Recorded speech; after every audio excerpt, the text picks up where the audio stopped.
tout le monde, alors bienvenue dans cette nouvelle vidéo. Alors celle-là, on va aborder mes coups de cœur BD de cette année, faire une petite sélection avant les fêtes de tout ce que j'ai bien aimé en lecture et partager ça avec vous.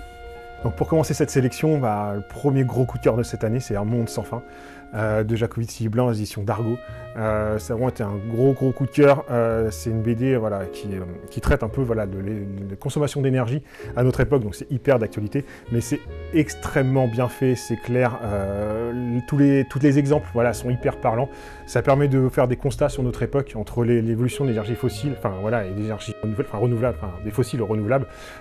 C'est fait d'une façon vraiment très claire, en mettant tous les arguments. C'est vraiment hyper accessible, c'est vraiment hyper plaisant. Ça devrait être presque donné aux écoles tellement c'est vraiment bien fait. Ça permet d'avoir de voir un regard vraiment sur notre période et les enjeux actuels, et c'est vraiment très bien fait. Donc ça reste vraiment un très beau coup de cœur pour cette année, sans doute l'une de mes BD vraiment préférées de cette année. Donc le prochain petit coup de cœur, c'est Scurry de Max Smith aux éditions Delcourt. C'est une BD en fait entre le BD et comics, entre adultes et jeunesse. C'est extrêmement joli, graphiquement c'est vraiment une pépite. On commence à revisiter un petit peu le thème de l'apocalypse, le post-apocalyptique, mais de façon, on va dire, jolie. C'est plutôt que d'avoir avec des humains, on va suivre des souris. Et voilà, les souris, en fait, il n'y a plus d'humains, et donc on va suivre des petites souris de ville, en fin de compte, qui sont tributaires des humains. Et on va suivre leur péripéties, parce que plus d'humains, ils savent plus forcément se nourrir, il va falloir s'affranchir de ça, est-ce qu'il faut retourner dans les champs, affronter les dangers, etc., explorer de plus en plus loin. Donc en fait, ça permet d'aborder un thème qui est pas forcément joyeux à la base, mais vraiment de façon assez poétique en fin de compte, et ça passe tout seul. C'est vraiment, ça oscille entre la BD et le comics, l'adulte jeunesse, c'est vraiment tout public, c'est vraiment un petit coup de fraîcheur. Ça c'est pareil, une petite pépite de cette année. Donc pour le prochain titre, on va passer à un titre un peu qui mélange les univers et les générations. C'est Goldorak, qui a été forcément l'un des plus gros titres de cette fin d'année, qui a été revisité par d'Horizon aux éditions Canin. C'est vraiment une super pépite aussi. En fait, c'est même plus qu'un hommage. En fait, c'est une suite plus ou moins à l'univers qui avait été laissé en plan. Toute la Terre est revenue normale. En fait, l'Empire de Vega revient pour coloniser une partie du Japon. Et forcément, tout ne va pas se passer comme prévu. Est-ce que Goldorak va revenir? C'est un superbe hommage. Vraiment, graphiquement, c'est magnifique. L'histoire, elle est très mature. Et voilà, c'est pas dans la facilité, c'est vraiment une superbe histoire, donc elle mérite sans problème cette place dans cette sélection, parce que c'est vraiment un titre qui est transgénérationnel, qui permet de toucher les parents et les enfants, et voilà, c'est juste une petite pépite. Pour le prochain titre, on va revenir à un titre BD plus classique, qui était forcément très attendu, c'est le dernier Black Sad de Ganales et Garnido, aux éditions d'Argo. Moi, j'ai pris extrêmement de plaisir à le redécouvrir. J'étais un peu resté sur ma faim sur le titre d'avant, et là, je trouve, donc celui-là, il sera en diptyque, en 2 volumes, et on retrouve vraiment l'univers de Black Sad.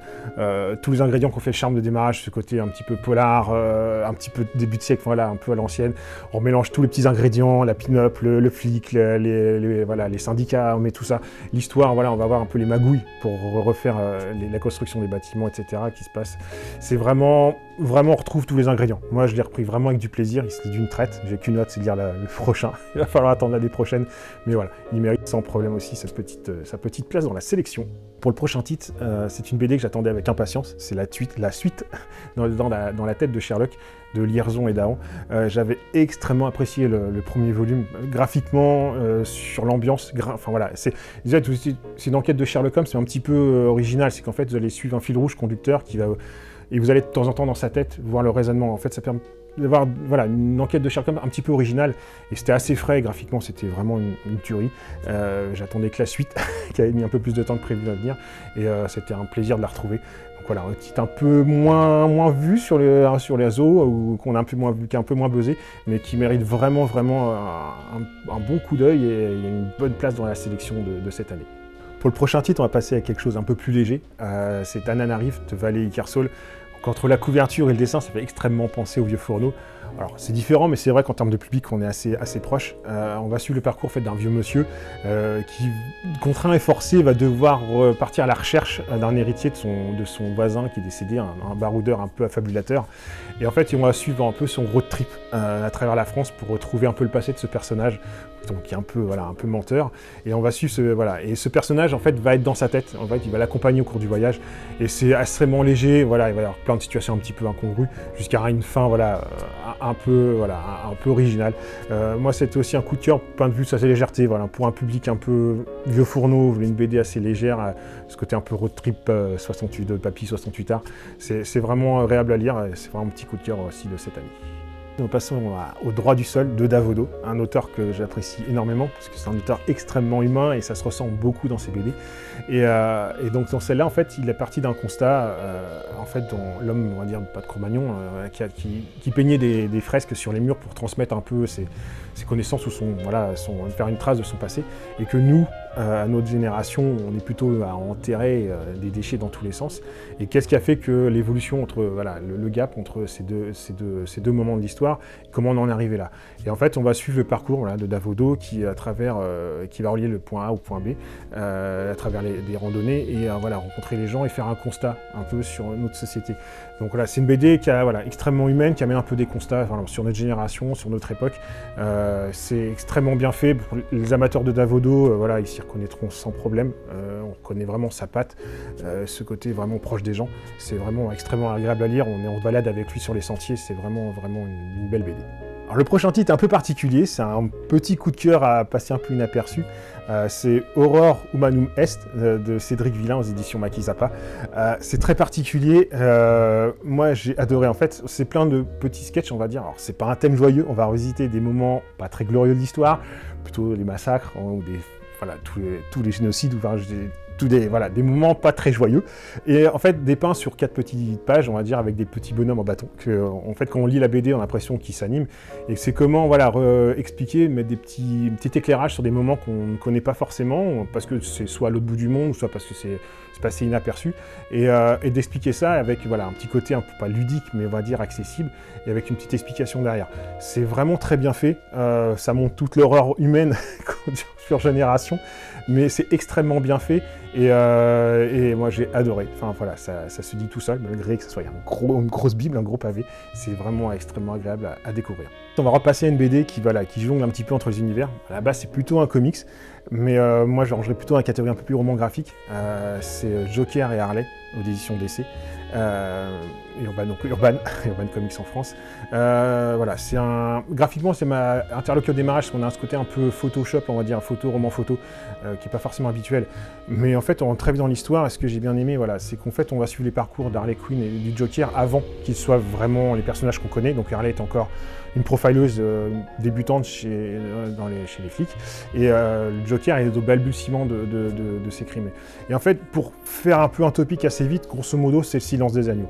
Vous êtes vraiment plongé dedans, vous avez un Joker qui fait vraiment penser un peu à un Hannibal, avec des crimes assez horribles, on va dire. On a un personnage vraiment très sombre, vraiment très sournois, qui fait assez peur. Et on a un profil d'Harley qui est plus une profileuse et qui essaye de pointer, essayer d'en trouver des pistes, des points et que les gens la suivent pas forcément dans ce raisonnement. C'est très bien amené, c'est aussi entre des univers un peu entre le comics et le roman graphique, mais c'est vraiment accessible. Moi, j'ai vraiment apprécié cet univers très sombre, mais avec des personnages qui sont très bien construits. C'est pas juste à faire un copier-coller ou une revisite. On va vraiment créer des personnages, les travailler d'une facette qu'on n'a pas vue. Et c'était extrêmement intéressant. Et on a un univers vraiment très sombre, vraiment quasiment un scénario de film, c'est vraiment très bien fait, On va continuer un petit peu dans ce côté thriller avec Le piège américain, les dessous du dossier Alstom de Mathieu Aron, d'édition Delcourt. Donc là, thriller, mais on va dire qu'il a été réel, et malheureusement que quelqu'un en a subi un peu les conséquences. On va suivre le parcours d'un des dirigeants d'Alstom qui arrive sur le sol américain et qui va tout de suite se faire arrêter et mis en prison. Et on va suivre un peu toute son histoire, son parcours. On va dire du comment, du pourquoi, tous les conflits, les intérêts politiques, les lobbying, ou comment faire pression sur une personne pour faire tomber une entreprise, pour qu'elle revienne dans le giron américain. C'est vraiment assez impressionnant, parce qu'on voit vraiment la face vive, mais des choses qu'on ne voit pas forcément dans les informations, le dessous un petit peu politique des choses. C'était très bien amené. On se dit que cette personne-là a pris cher pour les intérêts d'État, malheureusement, et que heureusement pour elle, était issue du milieu d'une famille un peu favorisée, parce que le commun des mortels qui ont subi ça Voilà, ça aurait été un carnage. Donc c'est extrêmement bien fait, on voit les dessous, tout ça, et voilà, c'est vraiment impressionnant. On se dit, c'est un vrai scénario de film, mais non, ça a vraiment existé. Voilà, moi j'ai vraiment apprécié, et voilà, des petits éclairages sur des faits divers, plus que des faits divers, mais qui sont impressionnants et qu'on n'a pas forcément vent dans les informations. Pour le prochain titre, on va passer à un titre qui est un peu plus sociologique, c'est Le cœur des femmes de Mermillot aux éditions Lombard. C'est un titre qui m'a extrêmement touché, parce que c'est pas forcément un sujet, surtout en tant qu'homme, qu'on peut voir facilement. En fait, on va suivre le parcours d'une femme qui fait des études de chirurgie, qui a une vision, on va dire, de la médecine plutôt, on va dire, très mathématique, et qui va devoir faire un stage dans une clinique gynécologique, et avec un professeur qui n'est pas une très bonne réputation. Et en fait, on va voir, voilà, la vision de ce personnage-là va changer, ce directeur de clinique va changer un peu la vision de la médecine de cette personne-là. C'est ce que, en fait, voilà, c'est une approche très humaine et surtout, voilà, c'est extrêmement touchant d'avoir, voilà, que des femmes qui ont eu des moments dans leur vie, voilà, c'est pas des sujets graves, hein, comme les viols, et que comment toucher ces femmes-là, leur mettre de la confiance, comment leur redonner goût à la vie, et que tout passe pas forcément, enfin toute la médecine ne passe pas forcément par des soins, mais que le côté psychologique, le côté attention est hyper important, et que ça peut changer beaucoup de choses. Voilà, ça m'a extrêmement touché dans l'approche. Ça veut vraiment une vision un peu, voilà, de la médecine qui est vraiment humaine et qui est importante. Voilà, c'est un titre qui devait être obligatoirement dans cette sélection parce que voilà, c'est une approche vraiment très très humaine du sujet, quoi.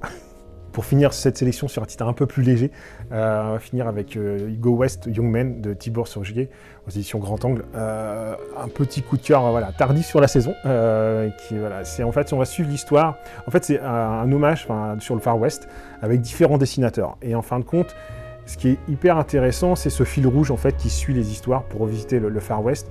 Plutôt que faire quelque chose de décousu, en fait, on va suivre le parcours d'une montre à gousset, qui va suivre son chemin d'histoire en histoire à travers toute la revisite du Far West. C'est extrêmement bien fait. C'est une suite de nouvelles, donc forcément avec plein d'auteurs et de dessinateurs de talent, donc les styles changent. Mais voilà, ça permet d'avoir ce petit twist dans la BD, amène beaucoup. Ça ramène un lien, quelque chose qu'on se dit, c'est pas juste un ramassis dans l'histoire qu'on enchaîne, mais ça crée vraiment un lien, et c'est vraiment, vraiment agréable, et c'est une super idée. Et donc voilà, moi c'était un de ces petits coups de cœur là sur le fin de saison, mais que j'ai vraiment, vraiment apprécié. Donc voilà pour cette sélection, ça n'a vraiment pas été évident, il y a tellement de titres qui sortent en plus de qualité. En choisir que quelques-uns, c'est vraiment pas évident, surtout se rappeler ceux qu'on a lus en début d'année.